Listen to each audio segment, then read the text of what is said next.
Hello, everybody. I want to welcome you back to the Dynamic Decisions podcast, where we explore the strategies that drive successful decision making in the world of business. Why? Because the best decisions come from great conversations. I'm your host, Tisha Cable, CEO of C Model Data, and today we have an incredible guest who is at the forefront of AI technology in sales. His name is Gauran. He is the Chief Executive Officer at Jiva AI. With a wealth of experience in AI and customer-centric strategies, Gauran is transforming how sales teams operate.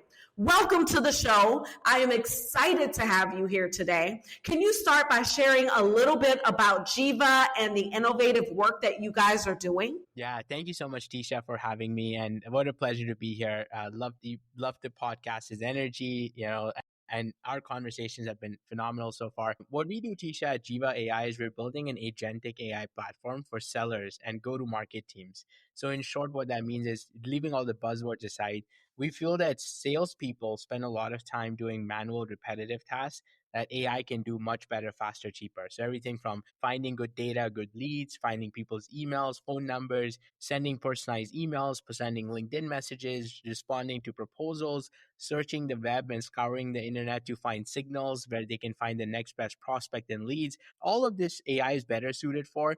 What reps are really good at is having conversations like these that require human connection, that require negotiation skills, doing discovery calls, demos, and closing deals. We're not taking away at that. We're basically chomping at everything that's manual, repetitive in the world of sales and go to market, and trying to automate it slowly with AI. That's kind of what we're focused on. That's right on target. And I think the best thing is the fact that you can actually do it, because there's a lot of folks that have been chomping at the bit for sales for some time now. Totally. But the actual ability to do the service, I think, is kind of cool. So you've achieved an incredible amount of growth for your organization after coming out of stealth mode. So It's really explosive. I think something like 16x. And you're in this very crowded AI space. Are there some strategic decisions that have really driven this trajectory? How did you make the decision to come out of stealth, for example? Yeah, Tisha, that's so interesting. I think to be in stealth was a strategic decision, and be out of stealth was a strategic decision. And we don't know yet if it's the right decision, but let me tell you how and why we did this. So when we were in stealth, we had competitors who had raised a ton of money. There were people who had raised 50 million. There's a company that we followed, and they're not doing so well right now, but there's a company that was backed by Andreessen Horowitz. They raised $70 million. There's a company that was backed by some of the best firms, like Bessemer had backed someone. There were people who were really spending so much money, and they were basically on billboards. They were doing tons of advertising.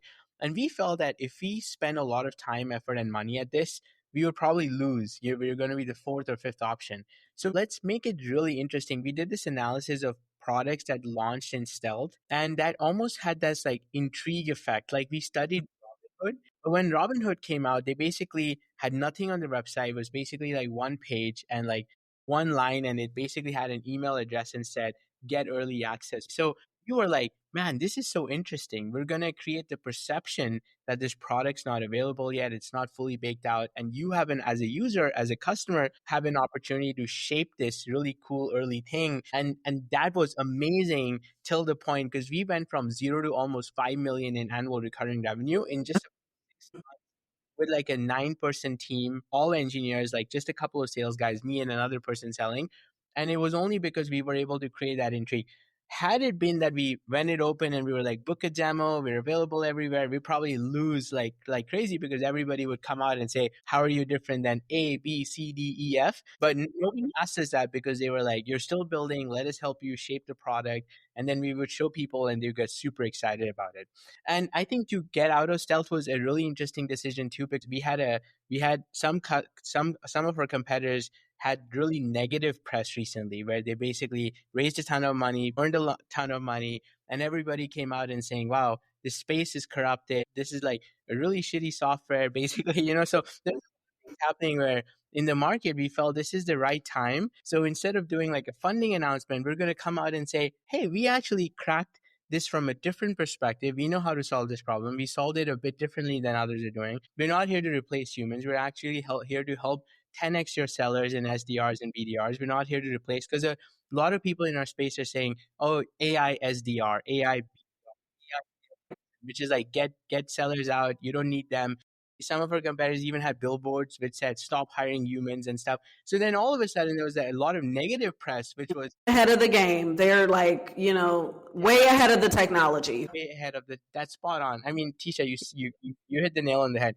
So we were like, this is the right time to come out of stealth and prove and kind of like take some of the negative press and convert it into positive momentum. And that's exactly what happened. So we literally spent $0 on marketing. We had this one video where I was sitting down and I basically talked about the problem and the solution, did a demo, just put it on YouTube. We got almost 600,000 impressions, got about, I don't know, there were like 1,400 likes. We got about 700 reshares. So we got tons of like bookings and demos and momentum. It's still early. Like, we don't know how much revenue we'll generate from this, but hopefully at least another $5 or $10 million.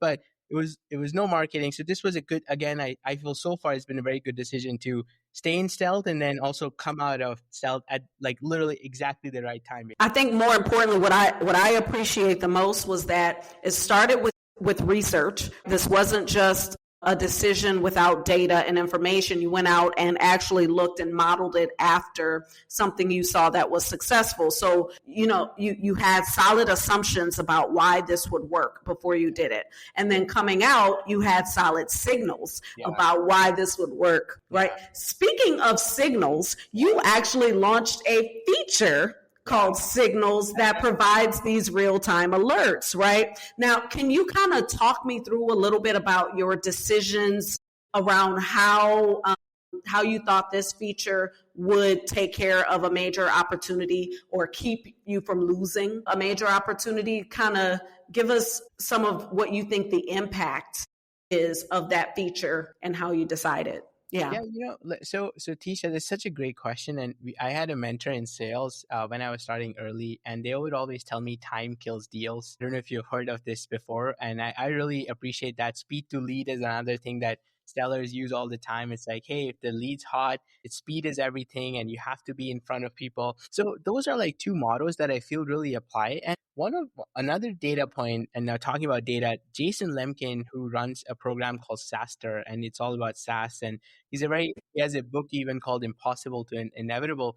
Now in the book, there's a saying basically talks about that timing in sales is very important. And what he says is that there are companies like Salesforce and their CRM system. They're the best CRM system. And let's say they have 9 billion in annual revenue and they have about 400,000 customers on their system. Now, the second competitor, there's a company called HubSpot, which also created a CRM, massive company, right? Like, so they have CRM, they have about 250,000 customers on them. So a lot of people. Although there's about 4 million customers that are on different CRMs. So what Jason Lemkin says is that sometimes there's no way that one company can win 100% of the customers. They might 90% of the market share, but the market still exists. And you know why? Because some of these competitors are also like getting in at the right time, at the right moment when someone needs the solution. So in sales, what I really believe is that timing is everything. Getting in front of a customer or prospect when the pain is maximum, when they're looking,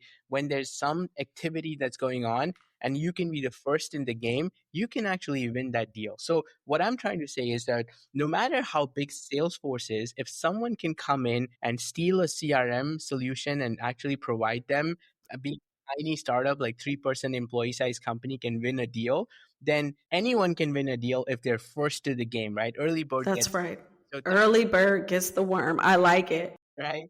Hey, so I'm really fascinated by your background. So you started coding at 10, built your first video game, launched your first startup at 17. Now you're pioneering this agentic AI company that can handle all these tasks. How do those early entrepreneurial experiences influence your bold decisions that you're making today at Jiva? Yeah. Oh, that's such a great question, Tisha. I've learned a lot, and I'm glad that I got an earlier start because I felt like I had nothing to lose, and it was it was just incredible learning experience for me.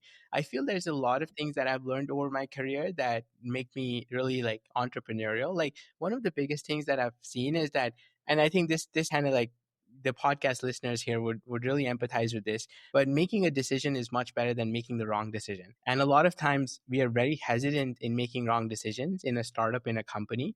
And sometimes I'm a big believer, what I learned in my career is that there are two kinds of decisions. One is where you can easily try something, it doesn't work, you can come out of it. And one decision would be like long-term decisions where you're stuck with that decision for a long period of time, or it's like an irreversible decision. So what I've seen is that I always empower my leaders. If they can come to me and they can say that, hey, I'll give an example. Like one of our senior engineering leaders was wanting to change the framework or the infrastructure of how the program is built. So all I asked him to do was, okay, great idea. Now why don't you do a risk versus reward analysis, and like Mhm. what are you going to get out of it, how much time it's going to take, what are the different risk and analyses that will go into it, and whether this is a decision that we can come back from, or not come back from. And he did like an entire 3-page analysis and was able to almost talk himself out of that idea, because he said that, oh, actually when I did this kind of research and I understood that this would almost be a decision that it would be really hard to come back from, because we might put in 6 months of engineering time and resources to make something happen for marginal gains. And if it doesn't work out, then it's another 6 months or 3 months at least to revert it back, right? So that's a really hard decision. Another example would be hiring someone. I'm always in the believer of, I know they say hire slowly and fire quickly. I'm actually a believer of, let's take bet on people, right? Like, so I'm a believer of like betting on people. So if someone has a background, I always look for slopes versus intercepts. So my team is always there trying to make a consensus decision, which means that everyone has to agree. But when everyone has to agree, you always end up with like mediocre players that just check boxes for you, right? Woo! Come What on now. Right, like what I look for, Tisha, is people who, one person where they stand out in one area and they're really good, and then maybe like some people disagree with them because of some red flags, or they're not seeing it. Maybe this person hopped a lot, maybe they don't have a, we're trying to find someone to run marketing, and they actually have only, they've done sales, or they've been an engineer and now they want to do marketing all of a sudden.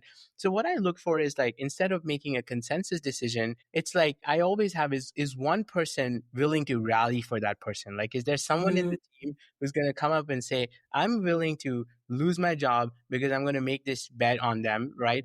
For that the kind of decision, it's a reversible, like it's a decision where you can work with someone and you can part ways with them, right? Like as horrible as it sounds, it's actually a good thing for sometimes for like both places, right? It's not only that the person loses their job, but it's actually like if they're not a good fit, sometimes it's better to let them go because they might be a fit somewhere else, right? So I think decisions I'm always leaning towards, because it is a decision that can be reversed. So I think that's like my number one learning from starting early is decide fast, decide quickly, decide with the data points you have, do some amount of research and ask people and get opinions, but then be decisive on making a decision. And if it's the type A decision which can be reversed, let's do it quickly. If it's a type B decision which cannot be reversed, then take your time, actually slow it down and take as much time as you need to make that decision, and it always works out. So those are kind That's of like right.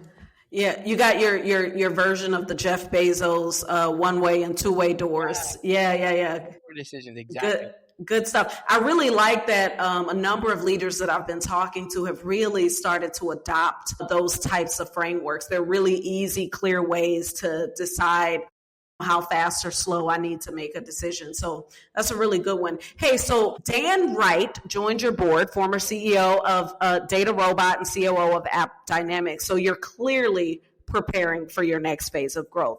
Yeah. What are some of the metrics that you're tracking that convince people of this caliber to get on board? How do you think about measuring success? And I'm really interested in the ways that you think about it that are different than just a traditional SaaS company. Okay. So great. So let me think about like something that we use that's not non-traditional. Obviously, we track all the traditional stuff like revenue growth and usage. One thing that we track, Tisha, which I feel not enough people are doing, is this thing called pirate metrics. I don't know if you've heard of it or your readers have heard of it, but what pirate metrics is, and by the way, Dan's awesome and he talks about this all the time. What he's taught us is that it's something called AAARRR, like R, like like a power pirate would say, basically. What Tisha is basically six things. It starts with awareness, and awareness, acquisition, activation. What that means is how many people know about what you're doing, right? And how is your awareness growing? The best kind of awareness is word of mouth. That, this podcast is so good and people enjoy listening to you so much that they're going to go tell their friends about it. And that's like one way of spreading word of mouth or awareness.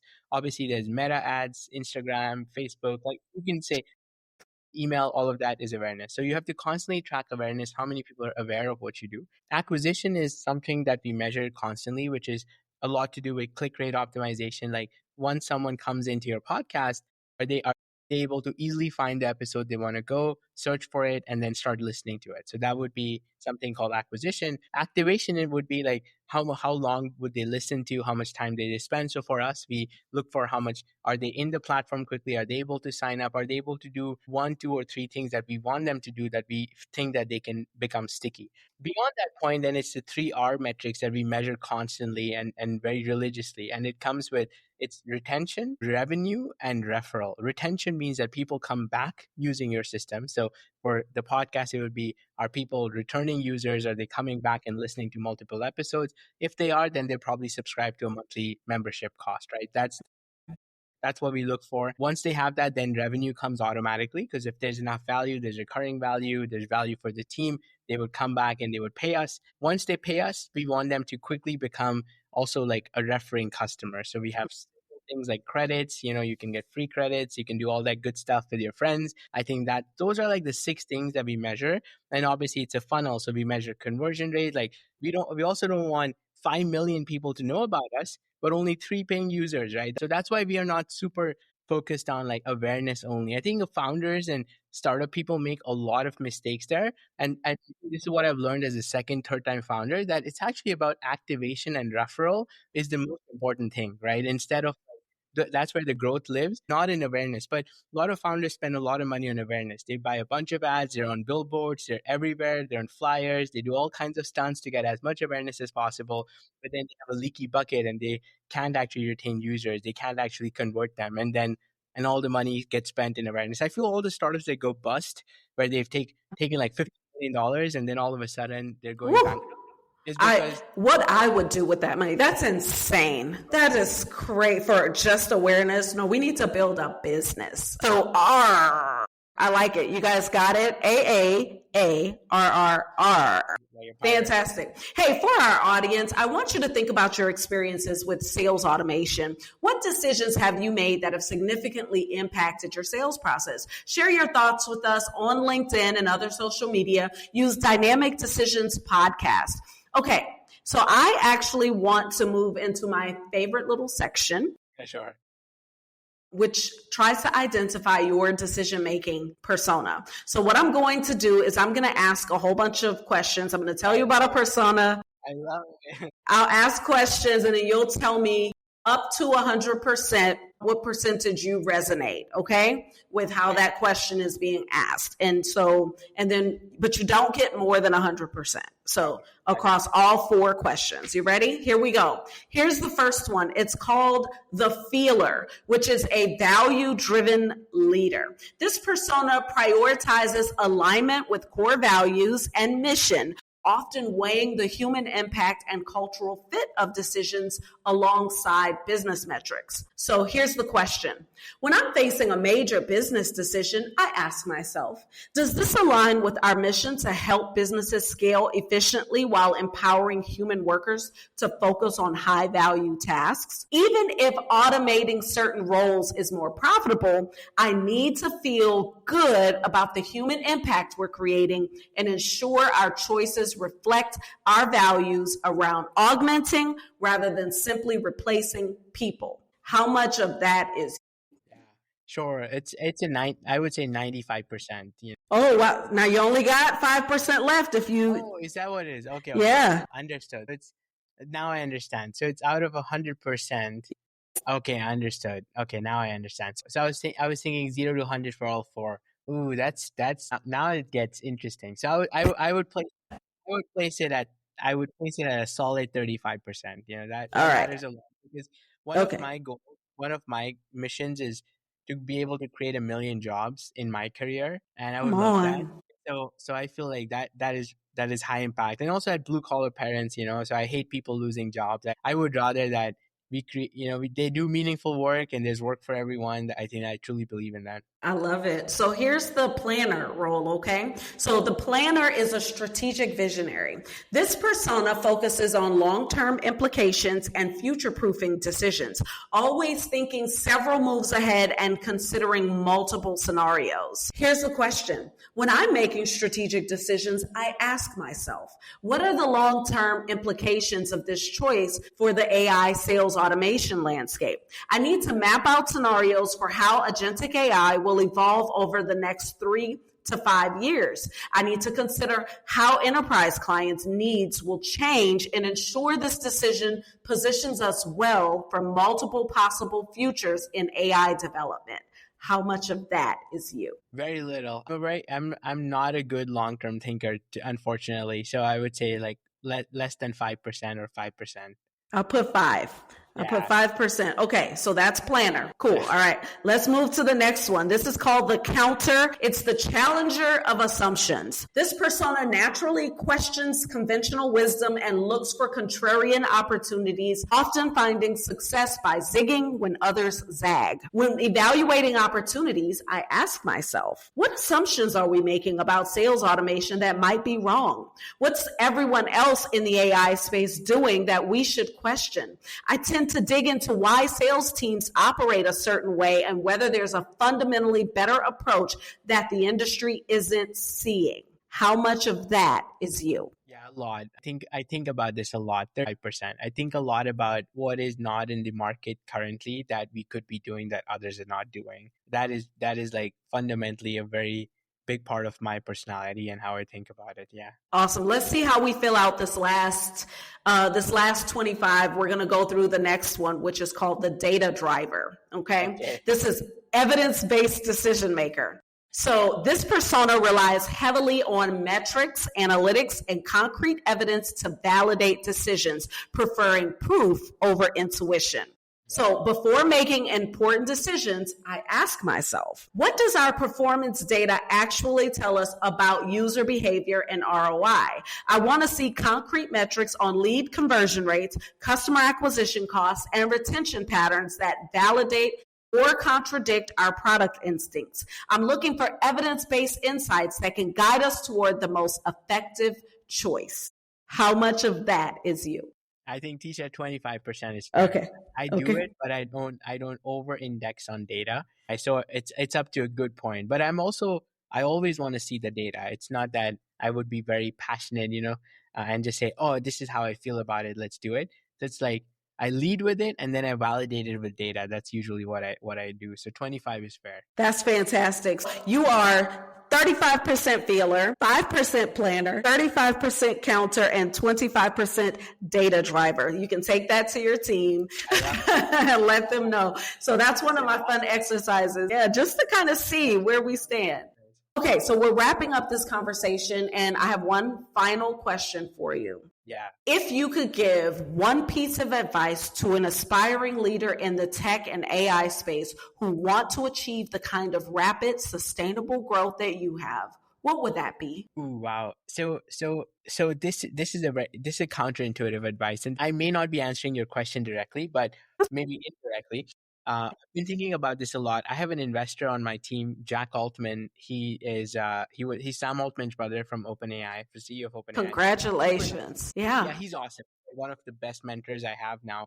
And he has this saying which says that if you have to be, for younger people especially, if you have to be successful in 2025, right, or at least in the next few years, and ultra successful, you have to be either in AI and working on AI as close to AI as possible, which means you are in AI or you're using AI every day, or you are as far removed from AI as possible, which is you're doing something, you're a painter, you're a farmer, you're doing something, or you're an electrician, you're very far away from AI. Those are the only two paths of being very successful as of today. So that I would ask people to pick a path, because I'm seeing a lot of young people, and especially, or even like people who have some experience, they're very conflicted on whether they should just fully go in and immerse themselves in AI, or, so they're picking careers which are in the middle. And I would say pick careers which are one way or the other.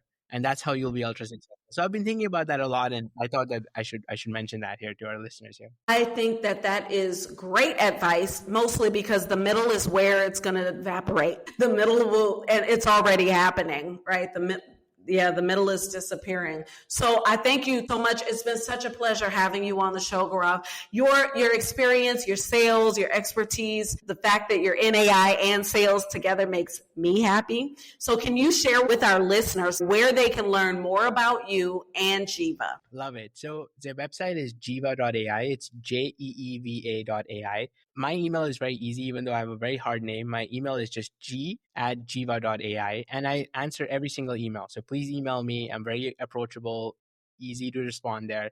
Otherwise, I'm also on LinkedIn, but I do have a long name, so you'll have to copy it from the screen, Gaurav Bhattacharya. And on LinkedIn, hopefully I'm like the top choice, even though now there's 6 Gaurav Bhattacharyas on LinkedIn. Wow.